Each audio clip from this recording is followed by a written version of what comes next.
Ya, Bismillahirrahmanirrahim. Assalamualaikum warahmatullahi wabarakatuh. Sebelumnya perkenalkan, nama saya Irfan sebagai moderator. Kemudian ada dua orang pemantik kita, yaitu Pak Bang Royhan dan Bang Ilham, yang insya Allah akan menjadi pemantik kita ya. Sebelumnya, gimana teman-teman? Pada sehat? Alhamdulillah. Ya. Semangat ya. Iya. Oke. Mungkin langsung saja kita. Isra Mi'raj ya. Ya, bisa masuk. Isra Mi'raj itu terjadi pada tanggal 27 Rajab ya. Sekarang udah mulai masuk bulan Sa'ban ya. Tanggal 2 Sa'ban ya. Sebulan lagi kita Ramadan ya. Isra Mi'raj itu Allah turunkan di surat Al-Isra ayat pertama ya. Yang bunyinya a'udzubillahi minasyaitonir rajim subhanalladzi asra bi 'abdihi lailam minal masjidil harami ilal masjidil aqsa alladzi barakna haulahu linuriyahu min ayatina innahu huwas samiul basir. Al-Isra ayat 1. Jadi subhanalladzi, Allah mengawali firman-Nya dengan subhan ya. Yang artinya yang akan diceritakan ini adalah peristiwa yang penuh dengan keajaiban. Makanya kalau melihat sesuatu yang ajaiban, subhanallah kata gitu. Karena ya, jadi setelah kalimat ini Allah akan menceritakan sebuah keajaiban. Subhanalladzi asra. Nah, asra itu adalah perjalanan di malam hari. Isra. Nah, makanya Nabi Yakub itu aliasnya ada Israel. Karena beliau sering berjalan pada malam hari. Nah, salah satunya. Ada juga yang bilang Israel itu adalah hamba dari Allah. Bi abdihi ya, maka Maha Suci Allah yang telah memperjalankan hambanya bi abdihi ya. Maka para ulama ketika Allah memfirmankan bi abdihi, maka dengan ruh dan jasadnya ya. Bukan cuman ruhnya aja, kalau ruhnya itu kan bisa mimpi. Jadi benar-benar Rasulullah itu diperjalankan ruh dan badannya. Lailan. Nah, lailan itu di sebagian malam. Bukan di keseluruhan. Kalau keseluruhan al-lail ya, makanya lailan, maka di sebagian malam yang singkat. Minal Masjidil Haram, dari Masjidil Haram di Mekah ilal Masjidil Aqsa di Palestina. Jaraknya itu 1500 km. Nah, bayangkan zaman dahulu kan belum ada tuh pesawat ya. Adanya unta. 1500 itu bisa beberapa hari tuh. Tapi Rasulullah SAW menceritakan cuma singkat di sebagian malam. Barokna haulahu linuriyahu, yang Allah berkahi di sekelilingnya. Kalau di sekelilingnya aja berkah, maka apalagi di tengah-tengahnya ya. Jadi kedua masjid ini memiliki keberkahan masing-masing. Min ayatina dalam untuk menjelaskan ayat-ayat, sebagian ayat Allah. Innahu wasamiul alim. Sesungguhnya Allah Maha mendengar dan Maha melihat. Nah, ketika ayat ini turun ya, ketika Rasulullah SAW menceritakan bahwa beliau diperjalankan Allah di sebagian malam ya, ini baru Isra Mi'rajnya itu dari Masjidil Haram kemudian ke Masjidil Aqsa. Banyak orang yang tidak percaya ya. Aneh ya. Bahkan Abu Jahal itu cerita nggak mungkin ya, karena waktu itu unta itu kan berapa hari, ini dalam sebagian malam singkat. Maka ketika itu dipanggillah Abu Bakar, sahabat Rasulullah. Kemudian, hai Abu Bakar, sungguhnya sahabatmu ya itu telah bercerita hal yang tidak mungkin ya. Nah, akhirnya Abu Bakar diajak. Kemudian bagaimana diceritakan Rasulullah. Kemudian apa jawab Abu Bakar? Saya percaya. Kok bisa percaya? Untuk urusan langit saja saya percaya, apalagi untuk urusan dunia. Maka setelah itu Abu Bakar mendapat gelar As-Siddiq ya, orang yang membenarkan ya. Nah, begitulah seharusnya kaum muslimin dalam menerima berita dari Allah Subhanahu wa taala, harus membenarkan. Walaupun mungkin di luar nalar manusia. Tanpa syarat, walaupun mungkin tidak sesuai dengan logika. Karena agama itu memang tidak seluruhnya masuk logika. Kata Ali bin Abi Thalib, kalau agama itu harus dengan logika, maka mengusap bawah sepatu lebih utama daripada mengusap atas sepatu lebih utama dari bawah sepatu. Kalau misalnya kita kentut, kenapa yang dibasuh muka bukan pantat? Kalau pakai logika harusnya yang dibasuh pantatnya, kan kentut, kenapa mukanya? Karena itu agama itu tidak selalu harus masuk di akal logika. Apapun yang Allah perintahkan ya, yang Rasul contohkan, harus kita terima apa adanya, sami'na wa ta'na, walaupun nggak mungkin ini ya. Itulah kedudukan kita secara ya taat ya, percaya 100%. Wa ma yantiqu anil hawa in huwa illa wahyu yuha. Tidaklah ada yang keluar dari Rasulullah kecuali wahyu. Nih. Nah itu Isra Mi'raj. Jadi dengan peristiwa Isra Mi'raj itu membuktikan bahwa kita sebagai seorang muslimin ya, sebagai muslim harus percaya 100% dengan apa yang Allah turunkan. Walaupun mungkin kita belum sampai ilmu kita ke sana. Ya. Maka akal harus tunduk pada wahyu. Ya. Walaupun untuk membuktikan kebenaran Al-Qur'an dibutuhkan akal. Setelah kita percaya 100% Al-Qur'an adalah wahyu, maka ketika Allah berfirman, akal tunduk pada wahyu. Ya. Oke, kita lanjut aja ke pemantik kedua ya. Untuk waktu dan tempat dipersilakan kepada Bang Ilham. Subhanallazi asra bi abdihi. Jadi memang subhanallazi maha suci Allah ya, yang telah memperjalankan ya, abdihi. Abdihi itu berarti kan hamba. Nah dalam ayat ini memang Allah itu menyebutkan hamba. Biasanya kan kepada Allah itu menyebutkan kepada Nabi itu Nabi, Nabiullah, Rasulullah pada ayat-ayat lain. Tapi kenapa di sini disebutkan hamba? Berarti betapa ini adalah memang perintah kepada hambanya. Perintah apa? Ya, sering kita juga dengar ini kan perintah-perintah sholat. Ya, mulai dari ketika masuk ke surga pertama kedua ya, tingkatan-tingkatan ketemu Nabi, kemudian menerima perintah sholat sampai 50 waktu ya. Kemudian ketika turun ketemu Nabi Isa, Nabi Musa itu merasa keberatan ketika diperintahkan kepada umatnya, kemudian agar Nabi Muhammad ini minta kompensasi diskon lagi ya, sampai 5 waktu saja. Nah ini kan juga perintah-perintah yang akhirnya Nabi Muhammad itu membawa oleh-oleh kepada umatnya, kepada kita, sehingga kita mengerti akan sholat. Nah ini kan juga sholat ini sebagai amalan yang nantinya dihitung pertama kali itu sholat. Termasuk teman-teman mungkin nanti ya sholatnya ya diperbaiki lagi dan seterusnya ya. Barangkali nanti ada ya juga nih training ya, training sholat tadi. Apalagi setelah sholat apa? Puasa ya, sebentar lagi kita akan Ramadan. Nah, ya tapi ketika kita membahas soal akidah misalnya, akidah tadi sudah disebutkan juga akidah yang sebenarnya itu juga perkara yang ini kan perkara yang goib. Saya sering sampaikan juga ini perkara yang goib. Perkara goib itu seperti apa ya? Paling tidak kalau yang kita pahami perkara goib itu paling tidak itu ada 3 ya, perkara yang ya akan datang, perkara yang tersembunyi, kemudian perkara yang lampau. Jadi Isra Mi'raj ini kan kita sudah lalui, berarti perkara yang lampau ini kita imani sebagai sesuatu yang ya sudah seperti itu saja. Jadi memang sudah ada dalilnya yang pasti ya. Nah seperti itu. Jadi akal ini nantinya ya, memang nanti harus memahaminya tidak dengan terindra lagi, karena dulu itu kalau saya cerita sedikit ya, dulu itu ada sarjana nuklir. Nah, sarjana nuklir itu mengisi ceramah di peristiwa Isra Mi'raj juga ya, tema-tema Isra Mi'raj. Nah beliau ini mencoba mengkompromikan antara akal ya, yang kekinian, yang ada, yang terindra nuklir sekarang, dengan perjalanan Isra Mi'raj ini, mengkompromikan materi ya, nuklir itu kan materi ya. Jadi materi ini menurut akal dia ya, yang beliau ini sampaikan ya, kemudian dia pelajari di kuliahnya. Ya ini seorang dosen waktu itu mengisi kajian acaranya di Gresik, kebetulan saya juga pernah di sana. Nah beliau menceritakan bahwa ini juga bisa dilakukan oleh manusia biasa ya, karena perpindahan materi dari satu tempat ke tempat lain seperti itu. Mungkin teman-teman pernah nonton film Star Trek gitu ya. Beliau ini mencoba mengkompromikan itu, padahal secara akidah itu nggak bisa ya, secara akidah itu nggak bisa kemudian dikompromikan dengan akal ya, atau materi yang ada.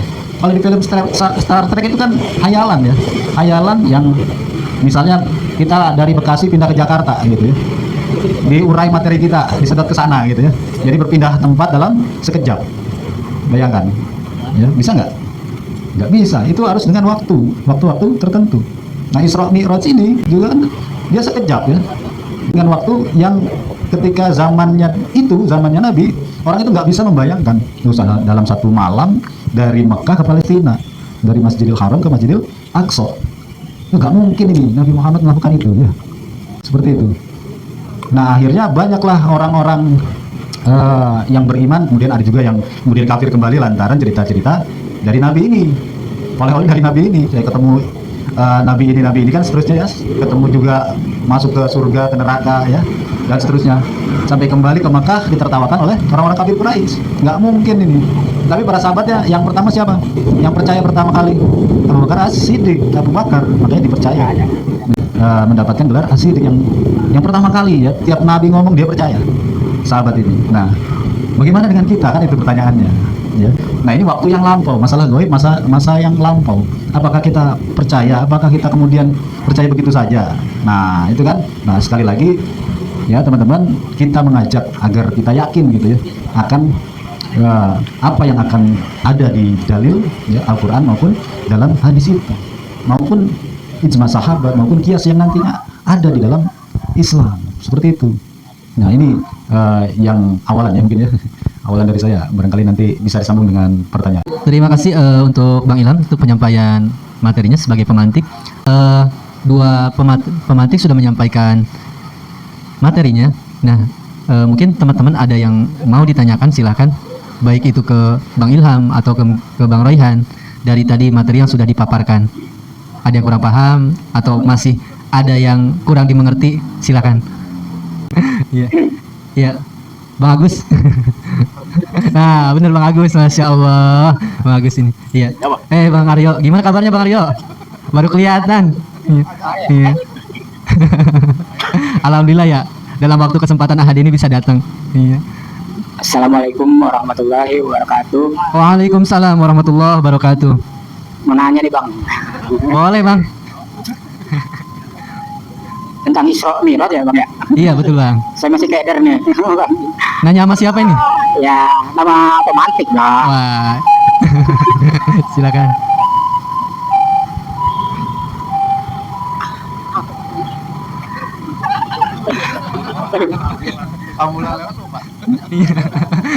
Itu Ada mengingatkan loading dulu barusan. Isra Mi'raj kan perjalanan Nabi dari Masjidil Haram ke Masjidil Aqsa. Cuman Isra-nya. Isronya kalau Itu saya baru tahu, nggak tahu soalnya. Enggak, yang ada apa pendapat dari pernah dengar saya gitu kan. Jadi Isra Mi'raj ini suatu perjalanan kehidupan manusia juga, apa benar sampai istilahnya puncak kesadaran di Sidratul Muntaha itu, apa seperti itu dalam kehidupan manusia ini gitu kan. Pertanyaan saya itu dia, apa manusia ini seperti untuk mencapai puncak kesadarannya gitu diibaratkan dengan Isra dan Mi'raj itu kan? Apa seperti itu? Tolong dijelaskan, maaf. Ya, terima kasih Bang Agus atas pertanyaannya. Ditampung apa langsung ya untuk pemantik? Oh, satu lagi. Baik, ditampung dulu ya. Silakan satu lagi yang mau bertanya. Dari kanan ke kiri. Lempar terus, over bola. Oh iya. Boleh, Pak? Boleh. Ya, Pak Marmo. Silakan. Oh, belum. Baik. Ustaz Musalim. Belum. Oh, belum. Iya. Bang Aryo. Belum. Alhamdulillah ya, kita husnudon aja udah paham. Ya, baik. Nah, nanti. Baik, berarti satu pertanyaan saya kembalikan kepada pemantik Bang Ilham dan Bang Royhan. Silakan untuk dijawab pertanyaannya. Bang Agus ya, Isra itu perjalanan Rasulullah di malam hari itu dari Masjidil Haram ke Masjidil Aqsa. Sedangkan Mi'rajnya itu dari Masjidil Aqsa sampai Sidratul Muntaha. Maka Isra Mi'raj. Ya.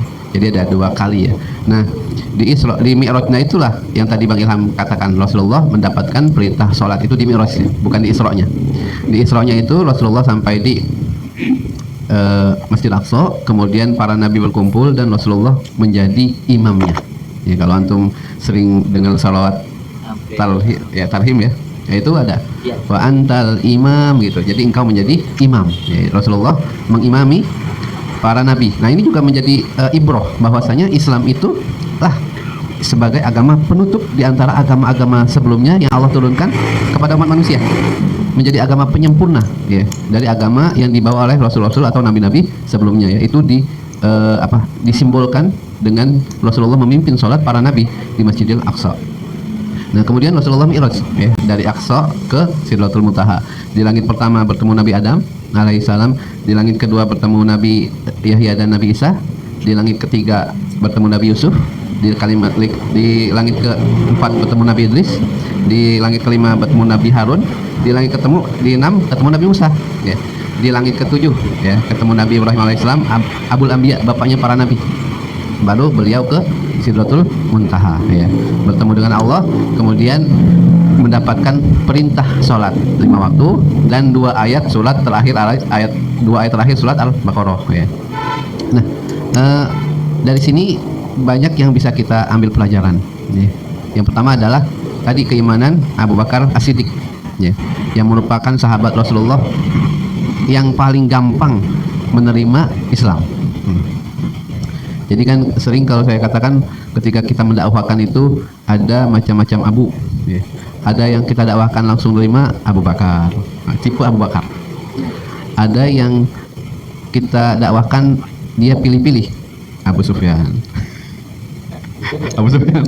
Ada yang kita dakwahkan tetap Abu Jahal, tetap nolak Abu Jahal. Nah, tinggal nih ya, bagaimana tipikal manusia itu ya. Karena sejarah itu terus berulang. Yang berganti adalah orang nama-namanya, tapi sifatnya tetap sama.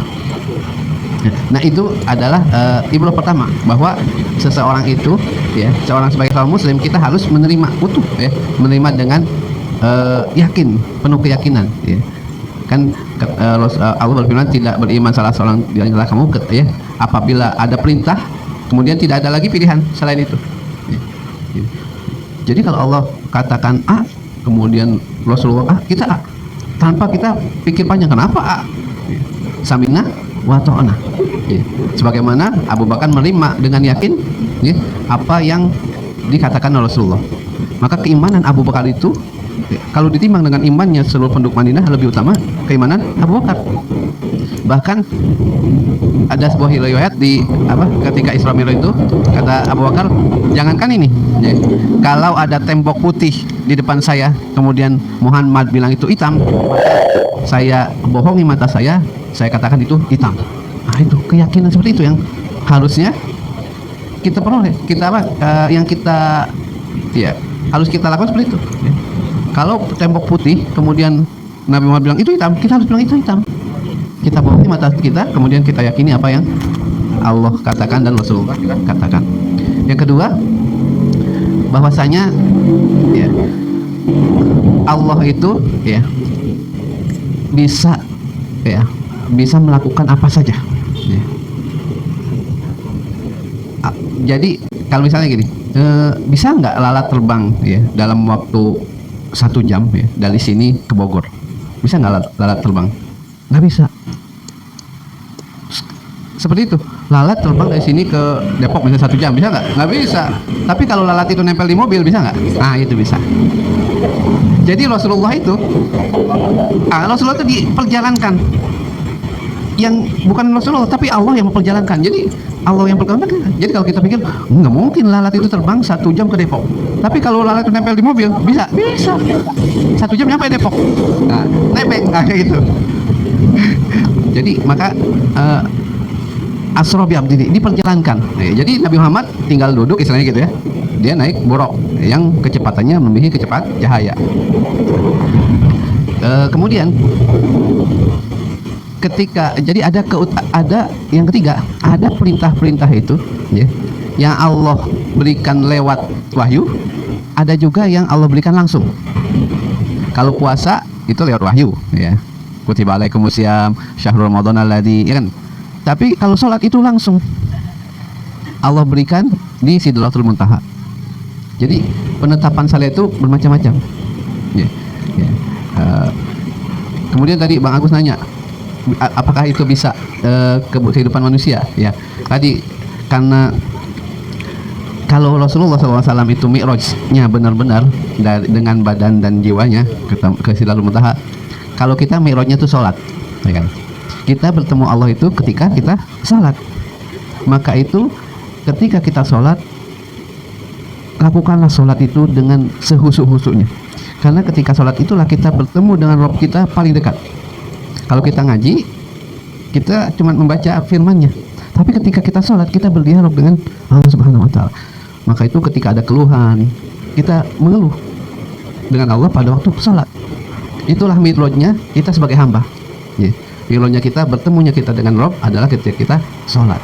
Itu kan. Allah a'lam bishawab. Iya, itu untuk pertanyaan dari jawaban dari pertanyaan Pak Agus. Ada pertanyaan lanjutan? Silakan. Saya boleh ikut nanya? Ya, boleh Ustaz, silakan Ustaz. Baik, bismillahirrahmanirrahim. Bang Pemantik. Bang Pemantik. Tadi dikisahkan bahwa melakukan Isra ya dari Mekah ke Masjidil Aqsa ya, Palestina. Itu kan beliau memimpin sholat dulu ya. Iya. Nah, bagaimana penjelasannya kalau perintah sholat itu kan setelah Mi'raj ya. Nah, sedangkan itu ada acara sholat dulu di ketika sebelum Mi'raj. Itu bagaimana penjelasannya nih, Bang Pemantik? Iya, yang mau jawab siap? Bang Ilham? Oh, Pak Ibrahim siap. Jadi perintah sholat itu sudah ada di awal-awal di Mekah, itu udah ada ya. Di Mekah di awal-awal Rasulullah itu sholat sudah dilaksanakan. Cuman yang 5 waktu itu perintahnya ketika setelah Isra Mi'raj ya. Sholat subuh, zuhur, asar, maghrib, isya itu 5 waktu itu di waktu Isra Mi'raj, setelah Isra Mi'raj. Tapi perintah Rasulullah sholat itu sebelumnya udah ada.